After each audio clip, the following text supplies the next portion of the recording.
Yo, what's up? Kumusta kayo dyan? Hey, good morning! Yo! So ngayon pala mga boss, no, ibahagi ko lang sa inyo yung mga perang problema natin ngayon, ha? Kasi bayaran na ng renta ngayon. So ngayong araw na to, magbabayad ng renta, tapos tubig, tapos ibang expenses, tapos renovation pa natin. So nagka-ano na sila, no, nagsama-sama na silang lahat. Kaya wala nang natira ngayong buwan ng January. So yung benta natin nung Disyembre wala na. Naubos na.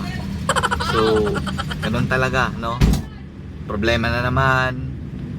Kadalasan problema ng mga small business owners, yung mga nag-uumpisa pa lang, ito talagang mga fixed cost, no, kung tawagin, yung renta, yung tubig, ilaw, buwan-buwan mo yung babayaran. May benta ka man o wala, magbabayad ka talaga dyan.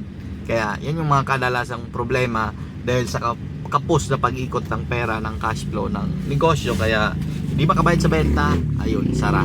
So ngayon, problema talaga siya. Buhay negosyante, sakit sa ulo, hanap ng pera. Bye bye, trabaho tayo, bayad tayo ng renta. Let's go.